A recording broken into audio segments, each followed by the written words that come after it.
হচ্ছে গিয়ে মানে আদাগুলো আম্মু নিয়ে আসছে, তো নিয়ে আসার পর মাথায় আসলো যে এগুলো দিয়ে গাছ লাগানো যাক।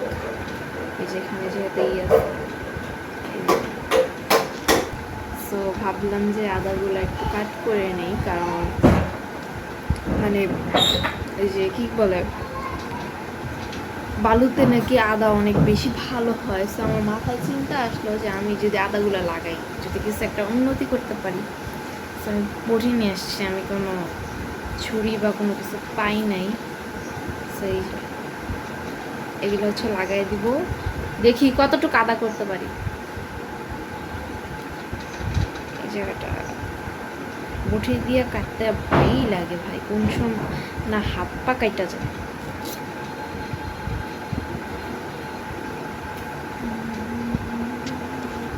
তো দুইটা কাট করা শেষ। এই যে দেখো সুন্দর সুন্দর হয়েছে।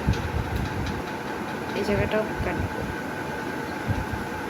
বারান্দায় আমার ভালোই গাছ আছে, ফুলের গাছ আছে, প্লাস আমি আবার মালবেরি গাছ অর্ডার দিব চিন্তা করতেছি।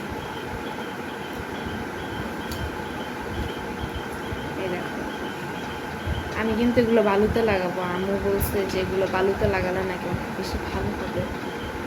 জানি না, আই ডোন্ট নো, আমার আদা গাছের প্রতি কোনো নাই, বাট লাগাচ্ছি শখের কারণে। এত শক্ত কেন গাছই কেটে লেছে। এই যে একটা আমার মায়ের আদা আজকে সব শেষ।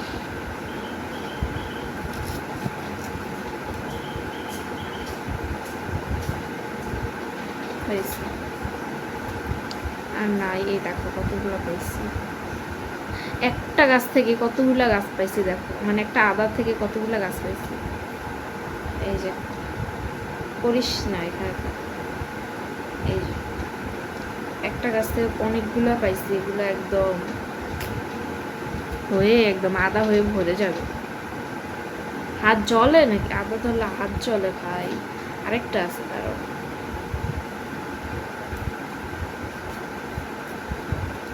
আমার হাত জ্বলতেছে না, আদা ধরলে মনে হয় হাত জ্বলে।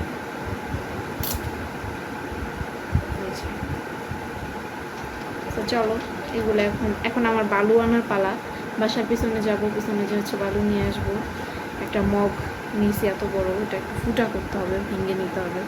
ওই ফুটার মধ্যে আবার একটু ইট দিয়ে শক্ত জিনিস দিয়ে আবার এটাকে কভার করে আবার হচ্ছে কি বালু দিয়ে ভরতে হবে। মানে গাছ লাগানো অনেক বেশি একটা মানে ব্যাপার। এই যে একটা মানে গাছ লাগানোও কষ্টের ব্যাপার, গাছ যত্ন করা লাগানো এতটাও সোজা না ভাই।